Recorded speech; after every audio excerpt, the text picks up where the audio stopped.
Unfaithful Heart. Chapter 1. The Silent Distance. Emily Carter sat by the kitchen window, stirring her coffee absent-mindedly as the rain tapped gently against the glass. Outside, the world was a dull gray, clouds heavy, sky blank. Inside, the silence between her and David had become a familiar noise. They'd been married for 7 years. 7 quiet, measured years. At first, their life had been like something out of a picture book, laughing over late-night takeout, lazy Sunday mornings wrapped in sheets, little road trips to nowhere. But over time, life got louder, and they got quieter. David had thrown himself into work. Emily had drifted into loneliness. She stared across the kitchen at the clock. 7:42 a.m. David would come downstairs any second now, briefcase in hand, tie already knotted, eyes on his phone instead of her. Just as expected, his footsteps came down the stairs, precise and businesslike. "Morning," Emily said softly. "Morning," David replied without looking up. He grabbed a protein bar from the pantry, shoved it into his coat pocket, then poured himself a cup of black coffee. No sugar. No cream. Just like his personality these days. "You'll be home late again?" she asked, already knowing the answer. "Probably," he said. "We've got quarterly reports due this week." She gave a faint nod, biting her tongue. There was always something due, always something that pulled him away. He kissed her on the forehead, but it felt mechanical, like a habit long past meaning. The front door closed. And just like that, Emily was alone again. By 10 a.m., she was walking into Blake and Monroe Advertising, her workplace of the past 2 years. Her heels clicked on the polished floor, her shoulder bag hung lightly at her side. The office was sleek, modern, creative, but what made it bearable was her boss, Ethan Blake. Ethan wasn't just her boss, he was magnetic. Charismatic. The kind of man who listened when she spoke, remembered the little things, smiled in a way that made her feel seen. "Morning, Emily," Ethan said as she passed his glass office door. He stood up from his desk, buttoning his blazer. She stopped and smiled. "Morning, Ethan." He tilted his head slightly, as though studying her expression. "You okay?" She hesitated. "Yeah. Just tired." "Rough morning?" She nodded, a small, polite lie hiding a deeper ache. "Something like that." He smiled gently. "Come by later. We'll go over the Taylor account revisions." "Of course." She walked on, her heart beating slightly faster. Emily spent the next few hours at her desk, immersed in client briefs and design notes, but her mind drifted. She found herself thinking about Ethan's eyes, the way they studied her like she mattered. The way he said her name like it was important. David never said her name anymore. Not really. Not with any meaning. By lunchtime, she and Ethan were seated in the glass conference room going over ad copy, but the conversation veered. "So," Ethan said, tapping a pen lightly on the table, "what's really going on?" She looked up, surprised. "What do you mean?" "You've been off lately." "Not bad, just distracted." Emily sighed and leaned back slightly. "I guess I've been thinking a lot." "About?" She paused, debating how much to say. Ethan wasn't just her boss, he was kind, attentive, but this was still work. Still. "My marriage," she finally said. "It's not terrible. But it's not alive either. It's like we're roommates now. And I don't even think he notices." Ethan's eyes softened. "That's hard." Emily nodded. "I didn't get married to feel alone."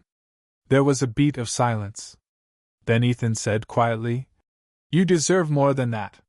She looked at him.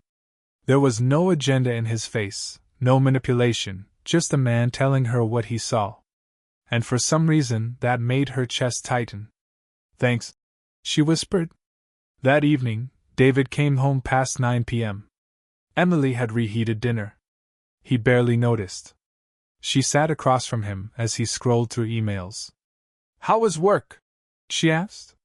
"Busy," he replied. "I talked to Ethan today. He's giving me a lead role on the Henderson project." That's good, David said, not looking up. Emily pushed her food around on her plate. She used to share everything with him. Her thoughts. Her dreams. Now it felt like she was speaking into a well. After dinner, David disappeared into his home office. Emily went to bed alone. And as she lay there in the dark, her phone buzzed. It was a message from Ethan. Hey. I know it's not my place, but I just wanted to say, I hope you're okay. If you ever need to talk, I'm here. She stared at the message for a moment. Then she typed back. Thank you? That means more than you know. She hit send. And something shifted. The next day, Ethan brought her coffee. Medium roast, 2 sugars, oat milk, he said with a smile. You remembered? Of course I did. They talked more that day. Laughed more. And in one small moment, barely a brush, his hand grazed hers. It felt electric. Emily pulled back, heart thudding. Ethan didn't push. He just gave her a look that said, I'm here. I'm patient. That night, David didn't come home until midnight. He didn't notice her red eyes. Or the way she flinched when he got into bed. And he didn't see the way her heart was already turning somewhere else. Chapter 2: The Whisper of Something New. Emily hadn't been able to sleep. Her thoughts had raced all night, bouncing between guilt and a kind of yearning she hadn't felt in years. Ethan's message had been simple, kind, but it lingered in her mind like a melody she couldn't stop humming. The next morning, David left early. No goodbye. No glance back. She stood at the kitchen sink, watching him drive away, her hands trembling just slightly. It was strange, how her heart no longer ached over his coldness. It just felt numb. Like something inside had been quietly shutting down for years. At work, Ethan greeted her with that same warm smile. The office bustled with energy, clients coming and going, designers arguing over fonts, interns scrambling with coffee trays. But for Emily, the world seemed to blur every time Ethan looked at her. You okay? He asked again as she passed his door. She hesitated, then stepped inside. I don't know, she admitted. Everything feels out of balance. He closed his laptop and leaned back. What do you mean? Emily sat down across from him. It's like I wake up and don't recognize my life. I look at my husband and wonder when he stopped being mine. When I stopped being someone to him. Ethan didn't interrupt. He just listened, really listened.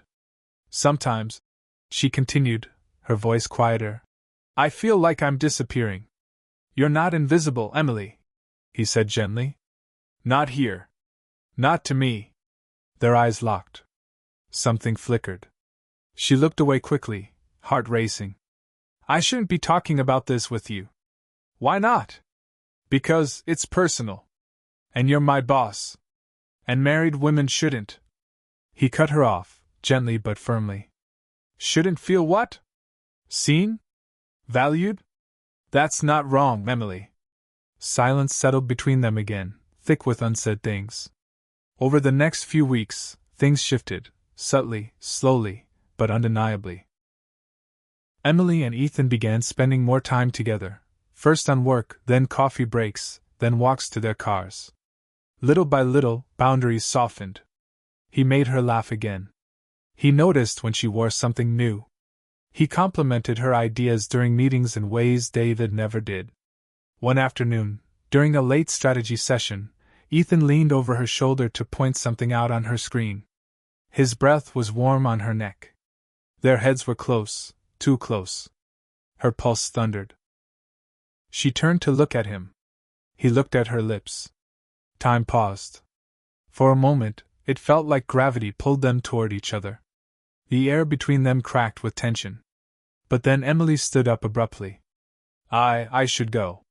Emily, he began, but she was already walking out of the room. That night, she lay awake beside David. He was snoring softly, phone still in hand, work emails glowing on the screen. Emily turned her face toward the ceiling, eyes wet. She felt like she was standing at a cliff's edge, looking down at something she both feared and longed for.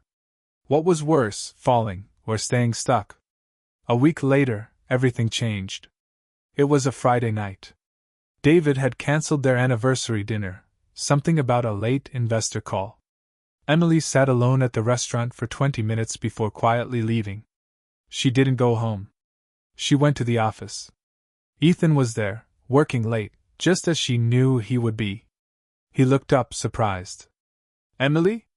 She didn't speak at first. She walked in, closed the door behind her, and stood there, hands shaking slightly. "He forgot again," she said quietly. "Our anniversary. I sat at the restaurant alone." Ethan stood. "I'm so sorry. I'm tired," she whispered, "of feeling like I don't exist." He walked toward her, slow, cautious. "You do exist. You shine, Emily. He's just too blind to see it." Tears welled in her eyes. Ethan reached out, his thumb brushing her cheek. And then, without another word, their lips met. It was soft at first, hesitant. But then it deepened, years of loneliness, suppressed feelings, and longing crashing into a kiss that felt like air after drowning. Emily pulled back, breathless. "I shouldn't have." He held her face gently. "It's okay. I don't know what I'm doing." "Then don't do it alone." The next morning, Emily didn't feel guilt. She felt alive. And that terrified her more than anything. Chapter 3: The Crack in the Mirror. The following Monday, Emily stood before her bathroom mirror, curling her hair with unusual care. Her hands moved with purpose, but her mind was foggy. The reflection staring back at her looked like someone she hadn't seen in years, eyes alive, cheeks flushed. And yet, beneath that glow, there was a crack. A crack shaped like guilt. David had barely noticed her that weekend. He spent most of it locked in his office, pacing during conference calls, scribbling figures into a yellow legal pad. The only real words they'd exchanged were about the groceries being delivered late. He hadn't asked where she'd been Friday night. He hadn't cared. Emily touched her lips with her fingers, the memory of Ethan's kiss still lingering like an invisible bruise. This wasn't who she was. But she also wasn't who she used to be. At work, Ethan acted as if nothing had happened. He smiled at her politely during the morning meeting, tossed her a comment about a marketing pitch, and avoided any lingering eye contact. It both relieved her and hurt her. During their lunch break, she followed him to the rooftop garden, usually empty during midday. "Ethan," she called gently. He turned, his smile soft but unreadable. "Hey. We need to talk." He nodded. "I figured." Emily leaned against the railing, looking out at the skyline. The wind whipped her hair back from her face. "I don't regret what happened," she began. "But I'm scared." He moved beside her but didn't touch her. "So am I." She glanced at him. "Then why didn't you say anything this morning? Act like it was nothing?" "Because I didn't want to pressure you. You've got a life, Emily. A marriage." She exhaled shakily. "A marriage in name only." They stood in silence for a long beat. "I haven't felt seen in years," she said. "Until you." Ethan's voice was low. "You're more than seen. You're unforgettable." Her heart ached at the words. "So what do we do now?" He looked at her with surprising calm. "We figure it out. Together. One step at a time." The following days were a blur. They didn't cross any physical lines again, but the emotional intimacy deepened. They texted late into the night, shared small secrets over coffee, laughed in a way that felt sacred. It was both beautiful and terrifying. And David remained oblivious. One evening, as Emily was setting the table for dinner, David came home later than usual. He tossed his briefcase down, kissed her forehead absently, and went straight to his laptop. She watched him for a moment. "You're late." "Traffic," he muttered. "You said you'd be home by 7. He didn't look up. "Well, I wasn't." She sat across from him, food untouched. "Do you even notice me anymore?" Now he looked up, brow furrowed. "What kind of question is that?" "A real one." He sighed and rubbed his temple. I'm working, Em. This isn't the time. It's never the time, she said quietly. His voice grew sharper. Are we really doing this now? Over dinner? I'm not even sure we're doing this at all anymore, she replied. David stared at her, stunned. Where is this coming from? From years of silence. From being treated like a roommate. You're being dramatic. She stood up, heart pounding. I'm being honest. He scoffed and turned back to his screen. Maybe you should talk to your friends about this. Or your therapist. I don't have the energy. That night, she slept on the couch. The next day, Ethan found her in the supply room, wiping tears off her cheek. Emily? He whispered. She tried to wave him off, but he closed the door gently behind them. What happened? She broke. All the pressure, the confusion, the ache, she let it pour out. Ethan held her, rubbing her back as she cried into his chest. I feel like I'm drowning, she whispered. And no one notices. I notice, he said. She looked up at him. I'm so afraid of making the wrong choice. There's no right way to feel, he said. There's only your truth. By the end of that week, they crossed the line again. It happened in Ethan's apartment. He had forgotten his phone at home and asked her to stop by after work with it. She hesitated, but then drove over. They talked. Laughed. Ate leftover Thai food on his couch. And then he kissed her again. This time, either of them pulled away. They made love slowly, gently, like two people trying to rewrite the past with every touch. When it was over, Emily lay beside him, fingers tangled with his. For the first time in a long time, she didn't feel alone. But as she drove home that night, her heart sank. The lights of her house glowed through the windows like eyes watching her. David was asleep on the couch, TV playing some late-night rerun. She stood at the door and stared at him. She had crossed a line she could never uncross. And yet, the worst part wasn't what she had done. It was that she didn't regret it. Chapter 4: Lines That Blur. Emily sat at her kitchen table, nursing a mug of lukewarm coffee, staring into the swirl of cream that no longer mixed quite right. The house was quiet. David had left early for work, per usual. No goodbye. Not even a glance. Her mind was still in Ethan's apartment, wrapped in his sheets, his scent lingering on her skin like a secret tattoo. The warmth of his embrace stayed with her, but so did the guilt. She had always thought of infidelity as a sudden, violent betrayal, something loud and cruel. But her affair had crept in softly, gently, like rain soaking into dry ground. It felt more like healing than harm. And yet, she was still someone's wife. Her ring glinted under the kitchen light, heavy on her finger. A symbol of a promise long faded. She slipped it off. At work, she found herself walking differently. Standing taller. Laughing easier. Her colleagues noticed the shift, though none said anything aloud. Except Lauren from HR, who leaned in during a coffee break and said with a knowing smile, "Whatever you're doing lately, keep doing it. You're glowing." Emily smiled, but it didn't quite reach her eyes. Ethan kept his distance professionally, but the way his gaze lingered told her everything. Their affair remained hidden in coded glances, subtle touches in passing, and late-night texts that bordered on poetry. She hadn't felt this alive in years. Still, she was torn. One evening, David surprised her by coming home early.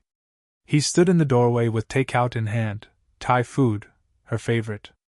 "I thought we could eat together for once," he said. She blinked in confusion. "Okay."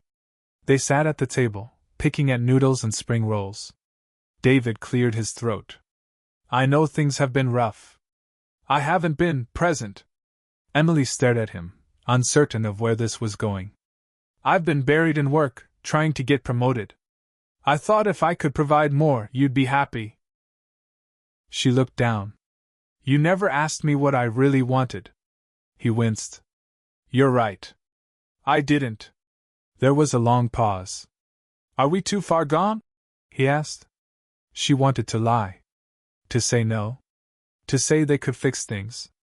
But her silence spoke louder than any words. David sat back, eyes tired. Is there someone else? Emily felt her throat tighten. He nodded slowly. I see, she whispered. It wasn't planned. I figured. His voice was flat. He didn't ask who. He didn't yell. He just stood up, carried his plate to the sink, and said, I'll sleep in the guest room tonight. That night, Emily lay in her bed, heart hammering, tears wetting her pillow. The silence of the house felt heavier than ever. What had she done? What was she doing? She had broken something, and she didn't know if it could be repaired. The next morning, Ethan found her in the elevator. They were alone for 10 floors. She didn't speak. Neither did he. But when the doors opened, he touched her hand briefly before walking away. It was enough to steady her heart. Later that day, he sent her a message. You don't have to explain. I'm here. Whatever you need. She replied. I don't know what I need. But I know I feel more myself with you than I ever did with him. That night she didn't go home. She went to Ethan's apartment. They cooked dinner together, pasta with wine, jazz humming low in the background. It felt domestic, normal, almost too easy. This is dangerous, she murmured. He looked at her from across the kitchen island. I know. But it feels right. I know that too. They made love on the floor, on the couch, tangled in blankets and laughter. They didn't talk about the future. Not yet. But something was growing between them, something deeper than lust, stronger than guilt. Hope. Back at home, David was unraveling in quiet ways. He stopped shaving. Started drinking beer with breakfast. The house grew cluttered, like it was grieving, too. One night, Emily came home to find him sitting in the dark, TV off, just staring. You could have just told me you were unhappy, he said. She stood in the doorway, unsure of what to say. I would have let you go with dignity, he added. But now, all I feel is shame. I didn't want to hurt you, she whispered. But you did. Silence. I'm filing for divorce, he said finally. Emily nodded. Okay. He stood and walked past her. She didn't follow. Chapter 5: The Quiet Aftermath. The word divorce lingered in the air like smoke, faint, bitter, but undeniable. Emily stood in the hallway of her once home, feeling both weightless and burdened. For years she had wished David would see her, really see her. Now he finally had, and all it took was her breaking his heart. In the days that followed, David withdrew from everything. He came home late, slept on the couch, and barely spoke. But unlike before, Emily didn't beg for connection. She had none to give. The process was surprisingly civil. No screaming matches. No lawyers clawing at one another. Just papers. Ink. A quiet end. But what wasn't quiet was the storm inside Emily. She had chosen a new path, but the guilt still echoed in her mind. Ethan offered her a haven. His apartment slowly became hers too, an extra toothbrush in the bathroom, her books next to his on the shelves, her cardigan tossed over his reading chair. They weren't official. They weren't loud. But they were. Something. I never asked for this, she told him one night. I know. I wasn't looking to fall in love. He ran his hand through her hair. But you did. She nodded. Yeah. He smiled faintly. So did I. Still, the transition wasn't seamless. People noticed. Her coworkers whispered in break rooms. A few cold stares. An awkward silence when she walked in the room. The kind of judgment that didn't need to be spoken. Lauren from HR stopped sitting with her at lunch. One afternoon, she overheard two assistants talking by the printer. And now she's shacked up with the boss. Classic. She probably slept her way into that project lead position. Emily didn't confront them. She didn't cry either. She just walked out, bought a coffee, and called Ethan. Can I come over tonight? Always. David, meanwhile, had started seeing someone. Emily found out from a mutual friend. Apparently, it was a woman from his gym, young, soft-spoken, a yoga instructor named Lily. When Emily saw a photo of them together on social media, she stared at it longer than she meant to. It didn't hurt the way she thought it would. It was more like acceptance. They were both moving on. Separately. Maybe that was okay. A few weeks later, she and David met at a neutral cafe to finalize some paperwork. The atmosphere was stiff, but not hostile. He looked better, clean-shaven, rested, even smiling politely. "How's work?" he asked. "Busy. Yours?" "Same. I got that promotion, by the way." "That's great, David." A pause. "And I heard you're seeing someone." She nodded. He nodded too. "I guess we both found what we were looking for. Just not in each other. Maybe we never were meant to. Maybe." They didn't say sorry. There wasn't a point. They just signed, stood, and went their separate ways. That night, Emily returned to Ethan's place. Her place now, in so many ways. He was cooking dinner, barefoot, wearing an apron that read, "Kiss the chef." She laughed. He turned to her. "Everything okay?" She walked over and wrapped her arms around him from behind. "Yeah. I think it is." They ate dinner with wine, watched an old movie on the couch, and fell asleep with the window open, summer air brushing against their skin. For the first time in years, Emily didn't feel like she was running from something. She was simply living. But love doesn't erase the past, it only makes room for healing. There were still moments that hurt. She had dreams of her wedding day that left her waking in tears. She felt guilty when she laughed too hard around Ethan, like joy was something she hadn't yet earned. One afternoon, she drove past the house she and David once shared. It had a "for sale" sign on the lawn. Empty now. Like a memory. She didn't stop. She didn't need to. A few months later, Ethan surprised her. They were hiking in a quiet park just outside the city, golden leaves crunching beneath their boots, the sky a soft gray. At the summit, he reached into his jacket pocket and pulled out a small velvet box. Emily froze. "Ethan!" He opened it slowly. Inside was a simple ring, delicate, silver, nothing flashy. "I know this isn't traditional. And I know we didn't start the way most people do." She blinked back tears. "But if you want it, I want to build a life with you. Not because it's perfect, but because it's real." She stared at him, her heart thundering. "Yes," she whispered. He slipped the ring onto her finger, her right hand, not the left. Not yet. They weren't rushing. They were just ready. Chapter 6: New Foundations. The ring wasn't a promise of perfection. It wasn't a fairy tale ending. It was a beginning, something fragile but real, like spring grass after a long winter. Emily wore it proudly but quietly. She didn't make a social media announcement. She didn't flaunt it at work. It wasn't about validation. It was about Ethan. About them. They moved in officially that fall, finding a new apartment with high ceilings, big windows, and just enough room for two people who had lived a lot of life. They painted the bedroom a warm sage green. She picked the curtains. He picked the coffee maker. It was their compromise, their harmony. Ethan worked late most nights, but when he was home, he was present. Emily had started freelancing more, doing creative work for clients she actually liked. The days had rhythm now. Predictability. Peace. But peace, Emily discovered, didn't always mean happiness. Sometimes it meant quiet reflection. Sometimes it meant confronting the parts of herself she had ignored for years.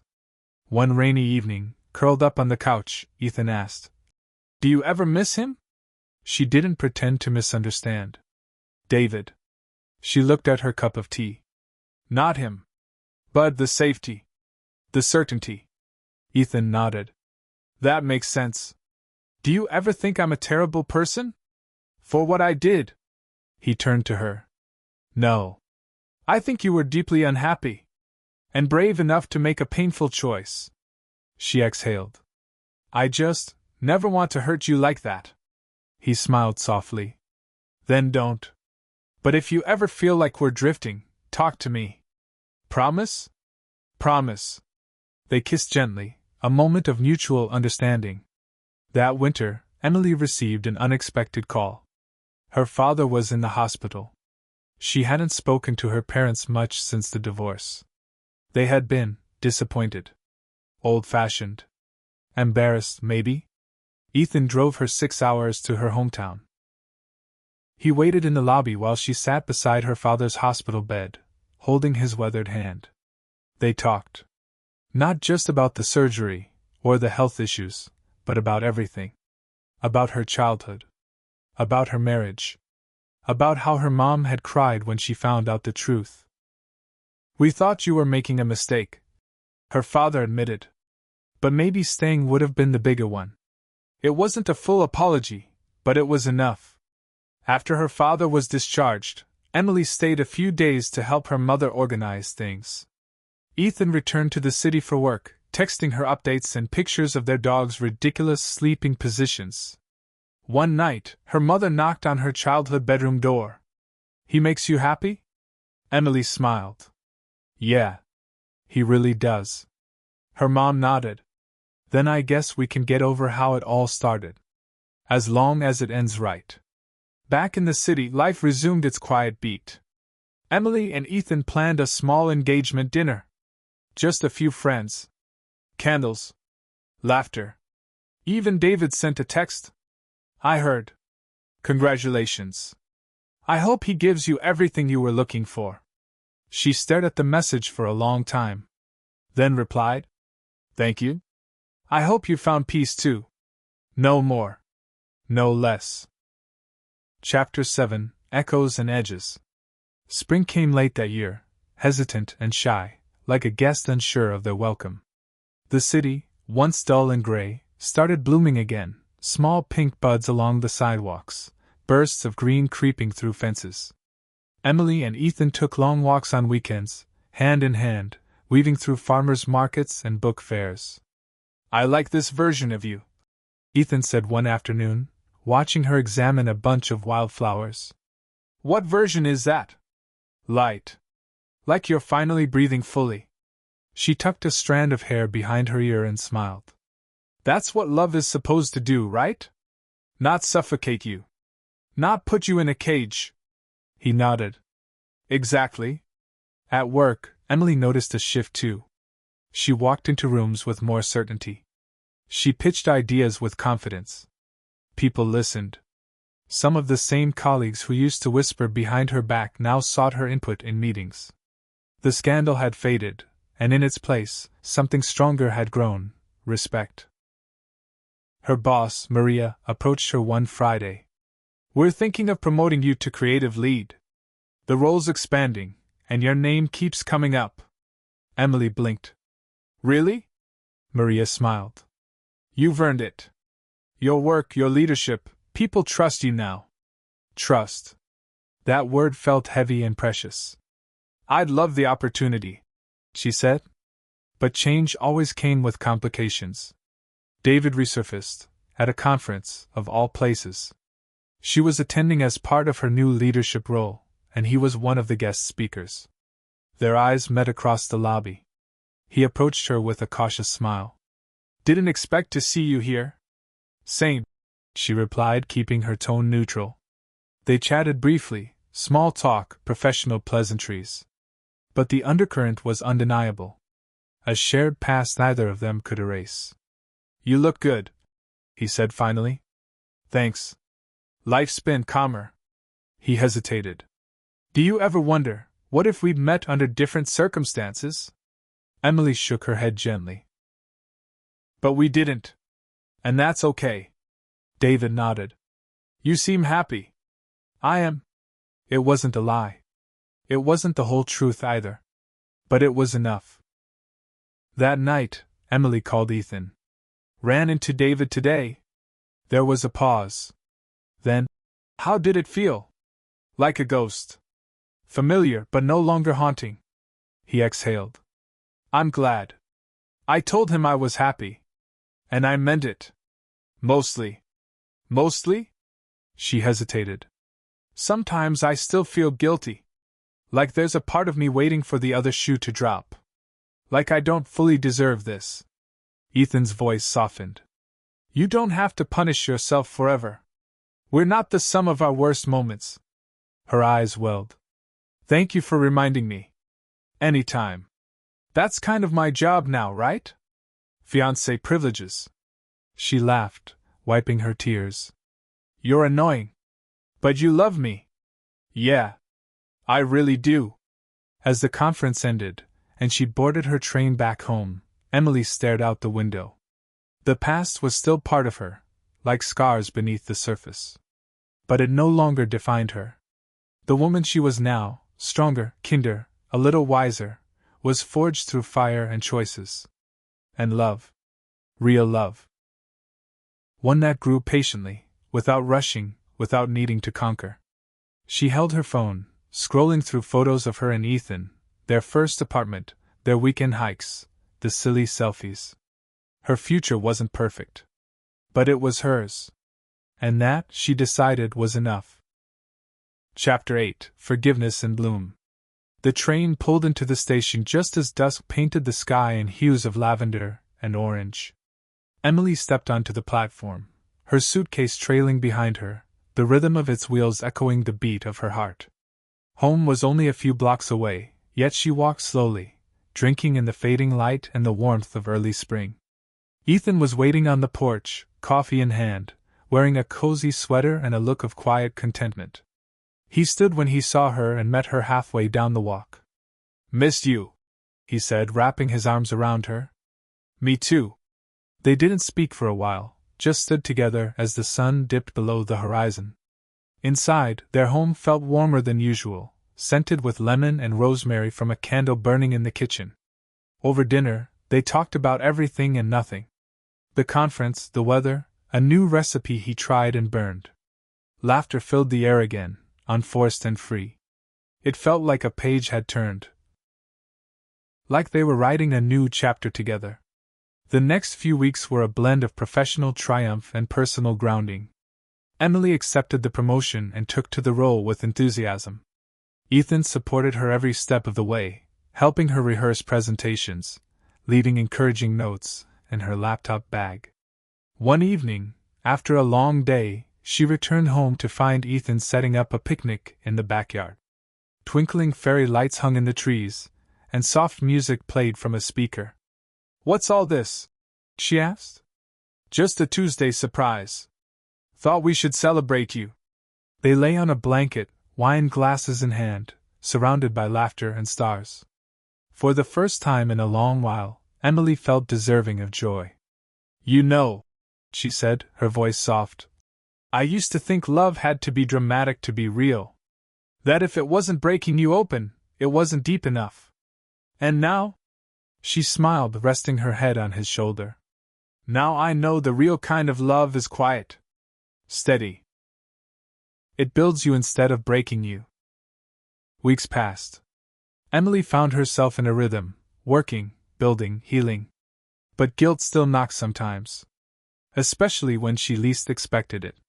One night, unable to sleep, she wandered into the kitchen and found Ethan reading at the table. He looked up. Can't sleep? She shook her head. Still carrying it? He asked gently. She nodded. Even now, I wonder if I should have walked away from you. Given you the space to find someone who didn't hurt you. He stood and walked to her, taking her hands. But I chose you. Every day I still do. And you've changed. I see it. You've grown from the hurt, not run from it. That matters. But what if I fail you again? Then we work through it. Together. She leaned into him, tears warm against her cheeks. Thank you? For loving me even when I didn't love myself. That's what love does. In late spring, Emily's team won a major award for their campaign work. At the ceremony, she stood on stage, lights in her eyes, applause ringing in her ears. She thought of David briefly, not with longing, but with gratitude. For what he taught her. For what she learned. When she returned to her seat, Ethan was beaming. "Proud doesn't even begin to cover it," he whispered. Emily squeezed his hand. "We built this life together." As the crowd dispersed and the night grew quiet, she realized something. The past was a bridge, not a chain. It connected her to now, but it didn't bind her. Her story wasn't one of betrayal. It was one of becoming. Chapter 9: A Future Worth Fighting For. Summer settled over the city like a warm blanket, bringing with it longer days and the scent of blooming jasmine. Emily found herself immersed in work she loved, in a marriage reborn, and in a self she was finally beginning to accept. Still, there were moments when doubt tried to sneak in, when the echo of past mistakes would whisper in her ear. But they were fewer now, and quieter. At the office, her team had become like a second family. Her leadership was admired, her ideas respected. Even David, once a looming figure in her life, was now a distant colleague. He had transferred to the firm's European division, and their interactions had become rare and professional. When they did speak, it was brief, courteous, and completely devoid of personal undertones. That chapter, it seemed, had truly closed. One afternoon, while reviewing a project in her glass-walled office, Emily spotted a bouquet on her desk. Peonies, her favorite. A note accompanied them. "For everything you are, and everything you're becoming. E." She smiled, tears prickling her eyes. Ethan never needed grand gestures. His quiet, thoughtful ways spoke volumes. That evening, they sat on their porch watching fireflies blink like stars in the grass. A comfortable silence stretched between them until Ethan said, "Have you ever thought about a fresh start? Somewhere new? Just the two of us." Emily looked at him, surprised. "Like moving?" He nodded. "Yeah. New city. New memories. Clean slate." She considered it. The idea was both thrilling and terrifying. But mostly, it was freeing. Maybe it's time. They started researching cities together, places with good career opportunities, cozy neighborhoods, and coffee shops where they could spend lazy Sunday mornings. Eventually, they settled on Portland. The decision felt right. Intentional. Their last few weeks in the city were filled with dinners with friends, farewell brunches, and slow walks through familiar streets. Emily made peace with her past with each step. She visited the cafe where she first met David, not out of nostalgia but to remind herself of how far she'd come. Their new house was a charming craftsman-style home with a garden Ethan immediately started planting with herbs and wildflowers. Emily's new office had a window view of a small park, and she brought in art and books that reflected who she was now. On their first weekend in Portland, they went hiking along a wooded trail. Halfway up, they paused at a lookout point. Below them stretched a valley of green, dotted with homes and bathed in golden light. "It's beautiful," Emily said, catching her breath. Ethan nodded, wrapping his arm around her waist. "So are you." She laughed. "I'm sweaty and covered in mosquito bites. Still beautiful. Because I see you now. All of you." Emily leaned into him. She still didn't have all the answers. She still had work to do, on herself, on their relationship, on the dreams they were yet to chase. But for the first time, she felt capable of that work.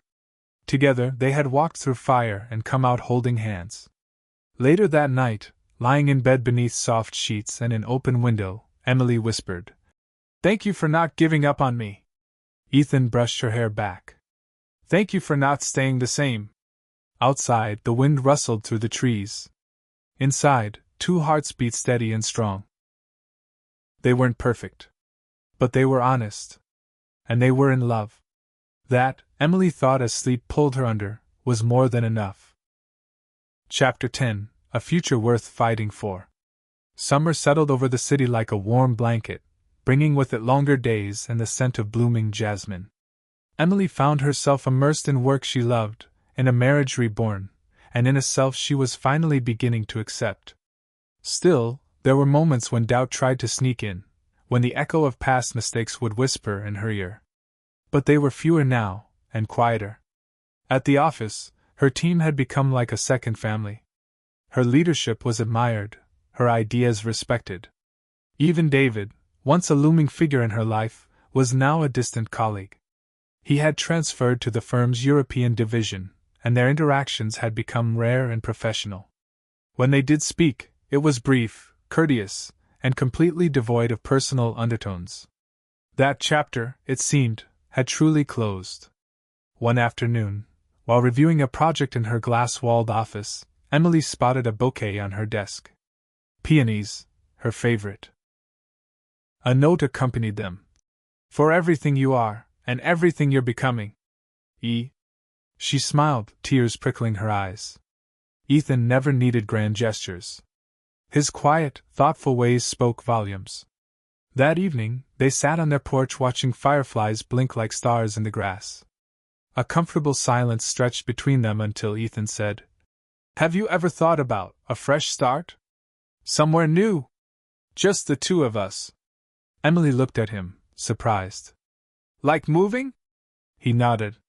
"Yeah. New city. New memories. Clean slate." She considered it. The idea was both thrilling and terrifying. But mostly, it was freeing. Maybe it's time. They started researching cities together, places with good career opportunities, cozy neighborhoods, and coffee shops where they could spend lazy Sunday mornings. Eventually, they settled on Portland. The decision felt right. Intentional.